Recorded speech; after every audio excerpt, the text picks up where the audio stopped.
My name is Gregory, and this happened last December when I was home alone in my house for a whole week. My girlfriend had gone to stay with her parents for the holidays, and I stayed behind because of work. I live in a quiet neighborhood in a small town in upstate New York. The houses are pretty spaced out, and most of the people on my block go away for Christmas, so I basically had the whole street to myself. At first, I liked the idea of the peace and quiet. I thought I would get a lot of rest and maybe catch up on some shows and just enjoy the coziness of the holidays for a bit. But what happened that week still lives rent-free in my head. It was on my second night alone.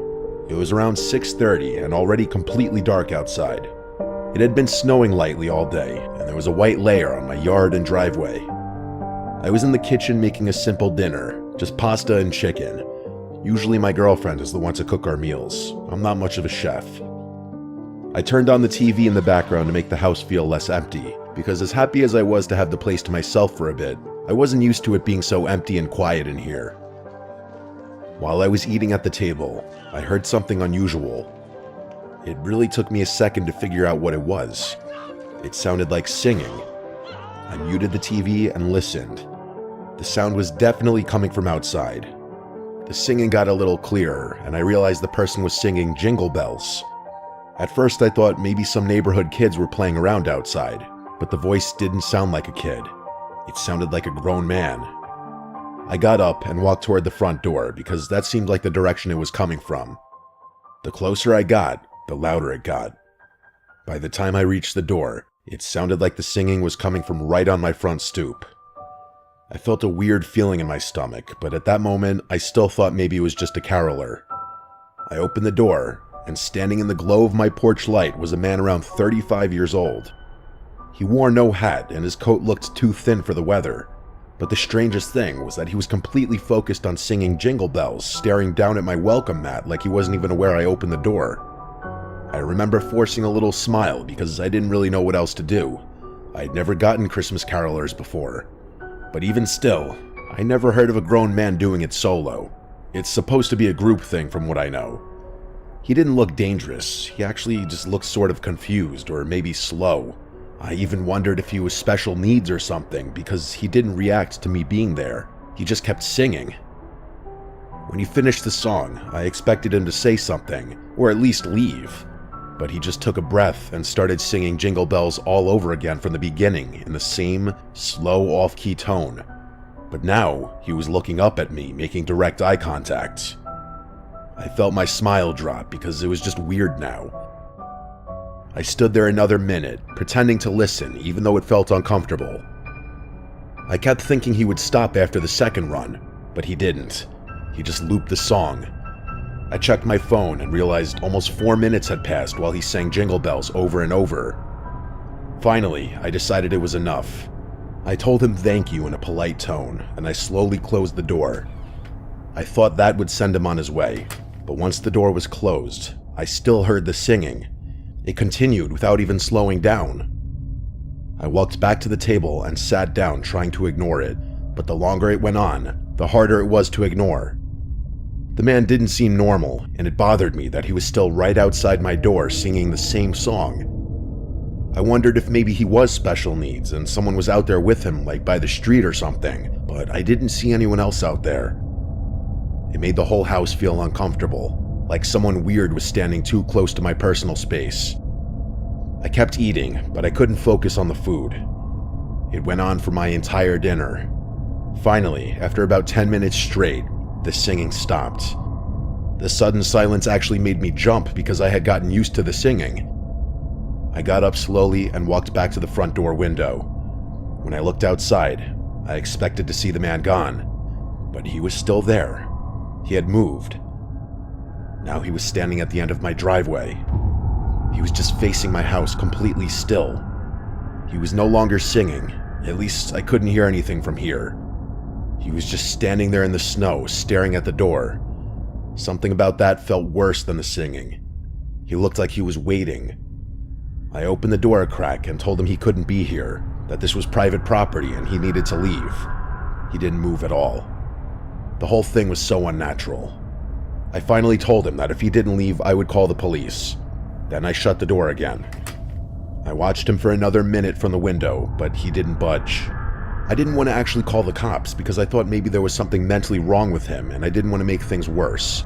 So instead, I decided to just go upstairs, lock my bedroom door, and try to relax. I checked out the window upstairs before changing into bedclothes. The man was gone from the driveway. Thank God. I figured the threat worked. I got into bed, turned on a lamp, and started reading my book to wind down. Maybe 20 minutes went by when I heard something from behind the house. I knew instantly what it was, unfortunately. It was the same man singing Jingle Bells again, except now it was coming from my backyard. I jumped out of bed and went to the back window. When I looked down, not only was he directly inside of my backyard, he was already looking up at my window. The man was in my backyard standing in the snow directly below my bedroom window. He was looking straight up at me while he sang. I slid open the window and yelled at him that I was calling the police. The singing stopped instantly. He stood there in total silence for about 3 seconds. Then, he suddenly burst into a full sprint toward the back door on the lower level. The second he was out of my view, I heard the most insane sound I've ever heard in my life. He started screaming at the top of his lungs, not like a normal scream.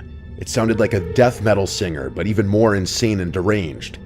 It echoed across the yard and through the entire house. Then came the banging. The back door shook violently as he kicked it, slammed into it, and probably tried ripping the doorknob off. I felt the vibrations from the impacts in my upstairs bedroom. I realized this guy wasn't just weird. He was trying to get inside. I grabbed my phone and called 911 right away. I begged them to hurry, telling them a man was trying to break in. I stayed on the line while holding a baseball bat with my other hand. I backed into my bedroom closet and shut myself in. The operator told me to stay hidden. I could still hear the screams and bangs from downstairs, and every second felt like he was going to break through. Then, just as suddenly as they started, the bangs stopped. Everything went silent except for my breathing. I didn't know if he left or if he got inside. I stayed completely still in the closet until the police arrived. They checked the entire outside of the house and confirmed the back door was still locked. The operator said I could come out and meet them. When I stepped outside to greet them, I finally felt like I could breathe again. We walked around the backyard and saw deep footprints in the snow, showing exactly where he had stood while singing to me through the window, and where he had run up to the back door. The footprints then led off into the woods behind my property. The cops went to follow the trail a little bit, but came back because it apparently wasn't worth going deep into the woods at night. They acted like it wasn't a big deal. They told me people act strange all the time, and that as long as I kept my doors locked, I should be fine.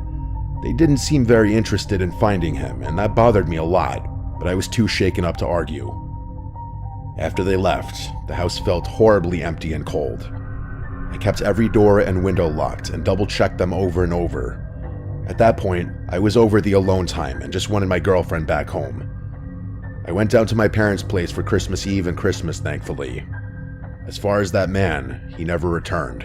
At least, not that I know of.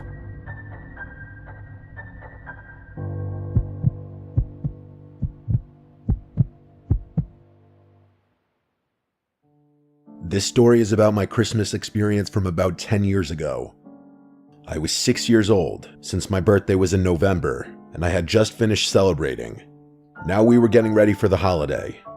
My birthday celebration happened on the same day as the famous Odell Beckham Jr. catch. I lived with Cowboys fans, but I was a Giants fan. I remember it being talked about for the rest of the night, and even during my birthday celebration. It was an eventful birthday week, and I'm surprised I remember all of this since I was only 6. I didn't understand football, but I understood that the catch was crazy, so I was just living in the moment and happy it was my birthday, like any other kid. For my birthday, I got tickets to the Mavs-Wizards NBA game on December 30th. I was a Cavaliers fan, but since we lived in DFU outside of Dallas, I knew a lot of Mavs fans, and I was a small fan myself, so I was grateful. It was going to be my first NBA game. Christmas Day was 5 days before, and I got a brand new Odell Beckham Jr. jersey and a Mavericks shirt and sweatshirt as I was becoming a sports fan. I had a great Christmas, But one of my Christmas gifts was another Mavs game, which was on December 27th against the Oklahoma City Thunder. I was so excited to go to both games. The day came and we went to the game. The Mavs won a close one, something like 112 to 105. It was crazy to see an event like that in an NBA arena for the first time. We left the game and drove home, which was maybe 45 minutes away from the American Airlines Center. The next couple of days were normal, but I was excited to go back to that amazing stadium and atmosphere. This time we went again. I didn't know it would be the last time I went for years. At the last game, we had nice seats, like 7 rows from the court and in the middle. But this time, we were maybe row 20 and in a corner area, so the experience was different. The game was going well, and I was enjoying it. The Mavs were killing them by like 20 to 30 points at halftime. Since I was a child, I wanted to roam around and get food and go to the bathroom by myself, but I was with my parents and only 6 years old. So my parents and I walked to get some food. We waited in line for maybe 20 minutes. My dad went to another restaurant inside the arena to get different food, and I stayed with my brother who was waiting in line to pay. As we talked to the worker, I walked away to throw out some of the candy they bought me before the game. I walked to a trash can maybe 30 feet away. As I got there, this tall white man came up to me and asked, "Hey, are you lost?" I shook my head and didn't say anything. He said he didn't see my parents around and told me, "Let's go look," as he grabbed my hand and walked with me. I was just a kid, so I walked with him. He took me toward the nosebleeds and said we were going to the intercom so they could announce my name and find my parents. I said okay and kept walking. We got to the top and we waited for about 10 minutes. He waited until the coast was clear and then tried pushing me towards the emergency stairs or elevator. I don't remember exactly, but I do remember there was no one around. Then I remembered stranger danger, and the guilt and fear started sinking in. I realized I shouldn't go with this man. He didn't have any credentials. When he let go of my hand to go check his phone, I ran all the way back to the stands. As I ran, I saw him standing there with a small grin on his face.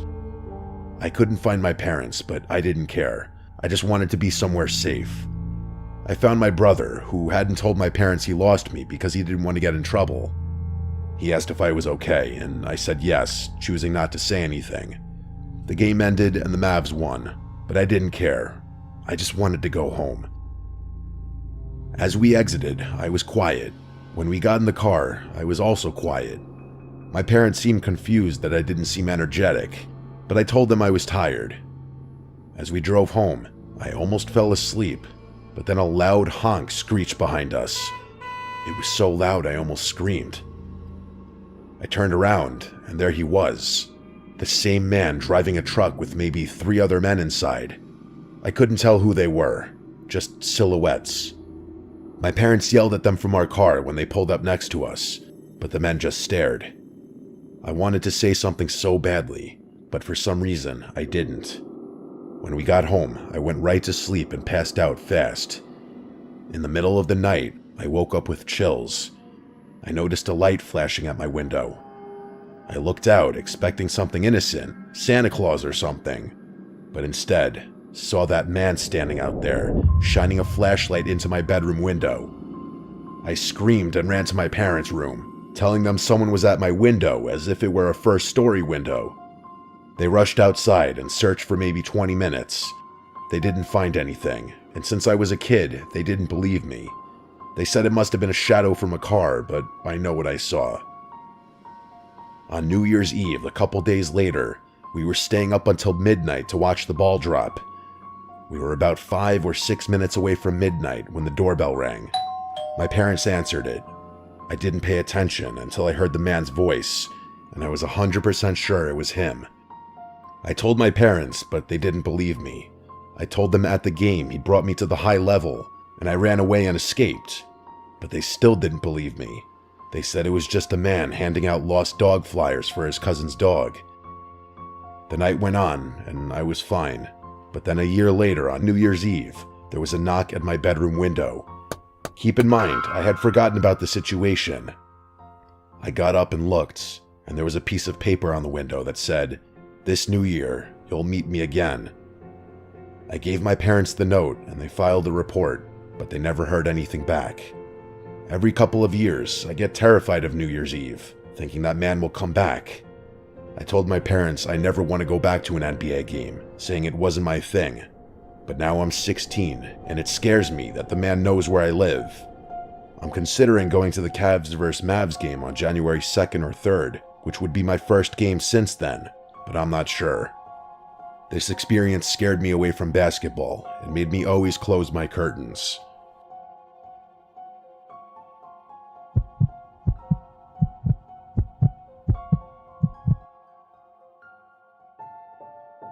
I remember this night way too clearly, and even now I think about how close my family came to something really terrible.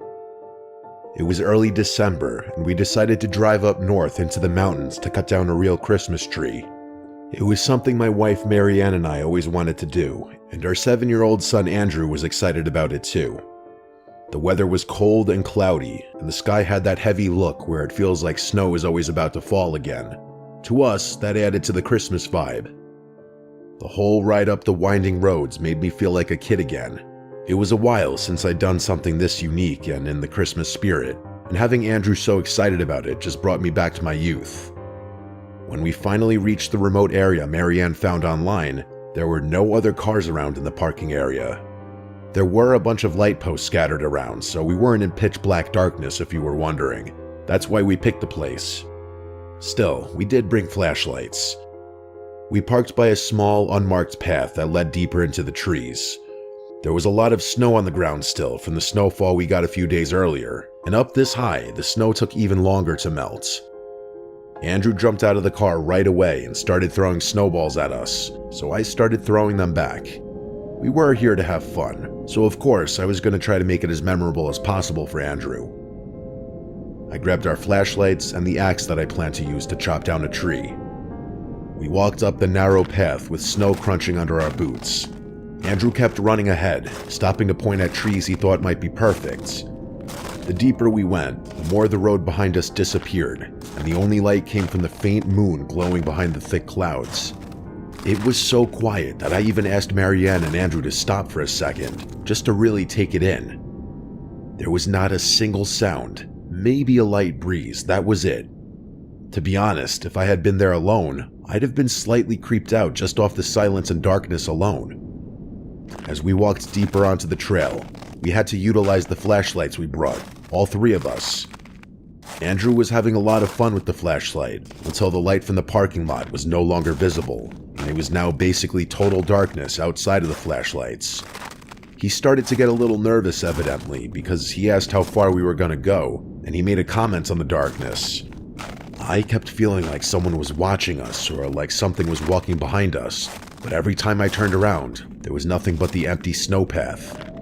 About 10 minutes in, we finally found a spot where the trees were tall and full. Andrew ran around them in circles looking for the best one.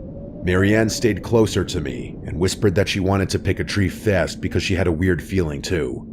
I got exactly what she meant. This was a lot creepier than I had imagined. Right then, I heard soft crunching behind us. It wasn't any of us, nor was it an animal.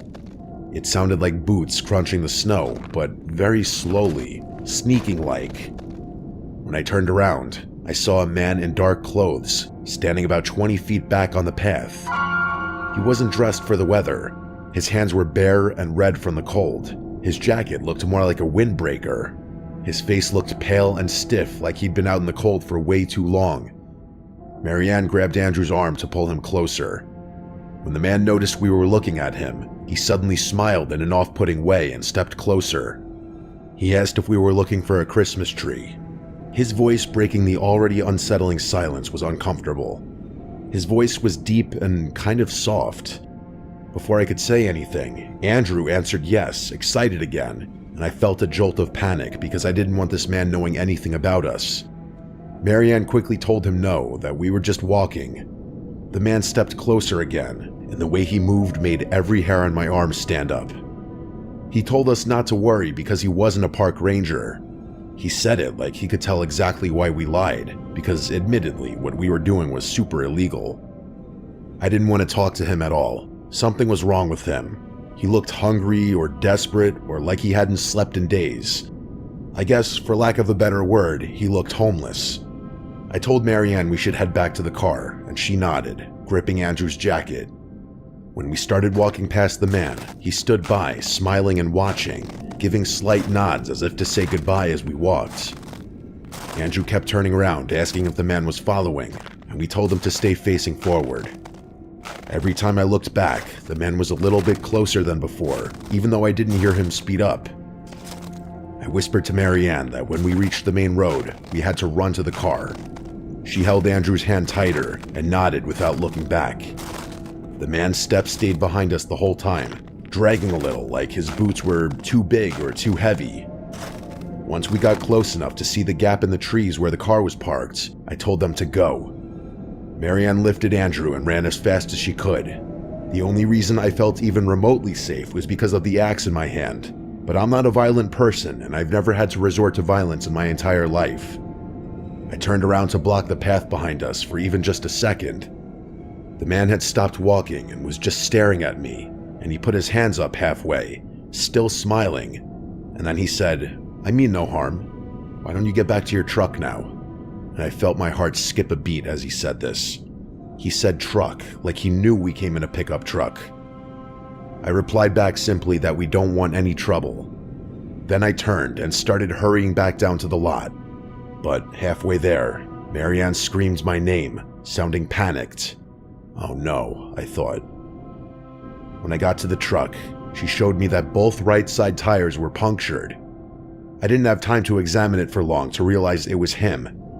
I told Marianne to call 911 immediately, but she struggled to find service at first. She walked around the snowy lot for a bit until there was reception. She never strayed too far away. I had Andrew wait in the truck, who was now clearly concerned as he watched Marianne and I freaking out. He was old enough to know something bad was happening. Marianne seemed to be having a hard time on the phone, so I took it and explained our location and that we felt threatened by a random man in the woods who may have potentially been responsible for the tires. Given the potentially unstable individual in the vicinity, and the fact that we had a child with us, police were taking this very seriously and told me to keep my family locked in the truck until police arrive and that a tow truck will be sent as well. I was instructed to keep the operator on the line while we waited, but eventually the line started getting choppy, cutting out at moments because of the poor reception. Then Marianne suddenly screamed in my ear to look and pointed towards the tree line by the path we were on. There were multiple people standing just beyond the tree line. I counted at least 3. They looked like shadows from where we were, which made the sight even more terrifying. It was like we were being stalked and hunted. Then 2 of the people started walking closer. I told the operator, and she said something that really made me uncomfortable. She asked if I had any kinds of weapons, and when I said I had the axe, she implied that if it came down to it, to use it to defend my family. By this point, Andrew was crying, and Marianne tried to calm him down. I told the operator that 2 of the figures were still walking toward the truck. They weren't running or yelling or anything. They just walked very slowly, like they knew we weren't going anywhere. The 3rd figure strangely disappeared, likely back deeper into the woods away from the light. The operator told me the police were close, but I had no idea if that meant 2 minutes or 10. I kept looking back and forth between the tree line and the road in the distance, praying to see flashing lights. I tried to talk to the operator again, but the call dropped. The second it cut off, everything felt 100 times worse. I locked the doors again, even though they were already locked. I kept my hand on the axe, gripping it so hard my knuckles hurt. As the 2 people were now within range of hearing them speak, we could hear them saying, "We're here to help," as they waved their hands in the air. We didn't recognize either of them to be that guy from earlier. "Do you think they're park rangers?" Marianne asked, and I said firmly, "Not a chance." But perhaps I said it too loud because Andrew just started crying even more, which Marianne had to try extra hard to console him. These 2 people approaching were dressed similarly to that first guy, aka way underdressed, and their clothes looked worn out, almost dirty, and they didn't seem bothered by the cold at all. But then, seemingly randomly, the 2 of them turned around and started running back in the direction they had come from. We didn't know why just yet, but it was soon clear. Never have we been so ecstatic to hear the sound of police sirens. It was getting louder fast, and eventually we saw the flashing lights coming from down the road. Coming pretty fast, actually. The police SUV entered the lot with its spotlight on, and it instantly shined in our direction. I flashed my lights to try to get the cop in the car to see the men running back into the woods. At this point, though, they were already nearly gone. But their footprints weren't. Once the SUV was next to us, 2 officers jumped out immediately with flashlights drawn, and I got out to basically get on my knees thanking them. I pointed in the direction the men ran. I said they disappeared into the trees like they had rehearsed where to go. The police told us to stay inside the truck while they searched, and more units showed up within minutes. One officer stayed with us. Andrew was no longer scared, but rather once again excited at the commotion and the sight of police officers. After a long search, the police came back and told us what I already knew they were going to say. They didn't find anyone, just tracks in the snow that went deep into the woods and eventually spread out in different directions. They didn't know if the people lived somewhere out there or if they were part of some kind of camp deeper in the mountains. They said sometimes drifters or squatters stay hidden in remote areas during the winter. The tow truck eventually arrived, and the police stayed around us the entire time until our truck was loaded up. We had to sit in the back of a patrol car to stay warm while they finished everything. No one really said much. Marianne held Andrew in her lap, and I just stared out the window, watching the dark tree lines, half expecting to see someone standing there again. On the ride back home, none of us talked. It was like all of us were afraid that saying anything out loud would make it real again. We didn't try to cut down a Christmas tree ever again. We didn't even go back to that mountain area. Even now, 10 years later, I refuse to go anywhere near it. To this day, what scares me the most is the thought that they had been watching us long before we even noticed them. They saw us arrive in that parking lot because they knew to strand us by slashing my tires, and they were waiting for us to go deep enough into the trees so we wouldn't make it back to the truck. We were lucky we trusted our instincts enough and decided to leave for the truck almost right away. We were also lucky I was holding an axe, which may have dissuaded them from doing something crazy. I don't like thinking about how close we came to potentially never going home.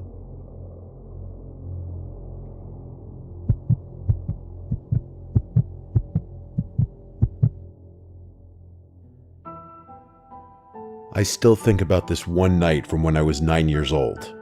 It was a few days before Christmas. My parents both had things to do that night, and since I was almost 9, they felt okay leaving me home for a little bit. My mom had to run to the grocery store to get some stuff for Christmas dinner, and my dad was working late like he usually did in December. I was sitting on the couch watching a Christmas movie probably, and eating cookies by the fireplace and tree. Outside, it was already dark, even though it was still relatively early, and I remember the Christmas lights flashing on the houses across the street. It was normal, until the doorbell rang. The only reason this made me stop and look was because it was rather late and random for someone to ring the bell, and my mom always told me never to answer the door when I was alone. My parents never ring the bell, obviously, since they have keys. I got up and walked to the door anyway because I wanted to look through the peephole. When I put my eye up to it, I saw there was a man standing on the porch wearing a Santa Claus suit. It was the full thing, too. The red coat, the hat, the beard, everything. But he didn't look like a normal, friendly Santa. He wasn't holding anything besides what looked like a clipboard, and he was standing way too close to the door like he was waiting for me to unlock it. I didn't know what to say at first, so I just kind of whispered, "Who is it?" The man moved his head a little closer to the door like he was trying to see through the peephole or hear me better, and in that moment, he figured out right away that I was a kid. He did, I guess, what was his best Santa impression, as he said he was Santa and that he had gifts for me, and that I should open the door. At 9 years old, I wasn't stupid, and I didn't believe in Santa anymore. My parents taught me about strangers. I told him to go away and that I didn't need anything, and I tried to sound brave, but my voice cracked. The man went silent for a second, and then he asked me if I was home alone. As soon as he said that, I knew to walk away. I instantly felt stupid for even letting him know I was home. I didn't answer him. I stepped back from the door and walked fast to the living room because I suddenly felt too scared to stand near it.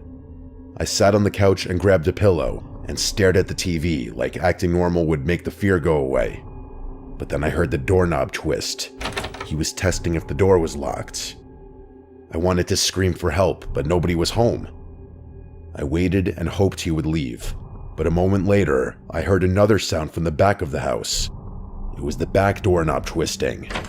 It happened so fast after the front door that I bet he ran around the house to the back. That door was even weaker than the front one, and we almost never used it. I felt frozen in place, and all I could think about was that my house only had 2 doors and this man was trying both. I ran to the kitchen and grabbed the phone and dialed my mom's number. When she answered, I started talking really fast, trying not to cry. I told her someone was trying to get into the house and he was dressed like Santa. My mom got serious right away and told me she was coming home right now and that I should not open any doors no matter what. She told me to stay in the living room and keep the curtains closed. I sat on the floor behind the couch where I couldn't be seen from any windows, and I stayed completely still. I kept hearing small noises outside, like footsteps or light taps, just some forms of sounds indicating that someone was still there. Eventually, they stopped, and not long after, I heard a car pulling into our driveway, and I knew it was my mom because I recognized her squeaking brakes. I stayed where I was until I heard the front door unlock and slam open. My mom came in breathing hard and holding 2 grocery bags. She locked the door behind her and yelled out for me, and I ran to her right away. She hugged me and then told me she had just seen a man dressed as Santa walking down our street. She said she slowed her car down when she saw him, and she yelled at him out the window asking what he was doing. The man told her he was going door to door asking for donations, but she didn't believe him for a second. She said he looked nervous and that he walked away fast when she started yelling. My mom told me she was proud of me for not opening the door and for calling her right away. She called the police and reported the man, and I'm sure police at the very least surveyed the area. We never found out if he was arrested or if he just disappeared into the neighborhood. 2 neighbors did say, though, that the man knocked on their doors asking for donations, though they said it seemed like a scam. Regardless, that doesn't change the fact that he tried to get into our house where he knew a little boy was home alone. I still think about that night every year around Christmas when I see Santa decorations. I just remember being 9 years old and knowing that man on our porch was not Santa and that he wanted.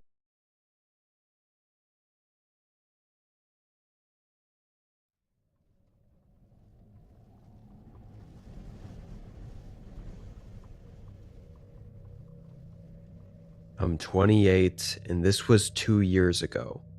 It was just a few days before Christmas, but I had taken the entire week off of work, or in-person work. At my job, we could essentially schedule when we'd actually come into the office, and I'd managed to have enough remote days racked up to be able to work from home this whole week. I knew there was supposed to be a big winter storm hitting the town around this week, and with the holiday and everything, I just wanted to stay home and have some more chill work days. Our company navigated remote work by basically just saying we had to get our work done by its deadline, and aside from that, it was up to us how we wanted to go about it.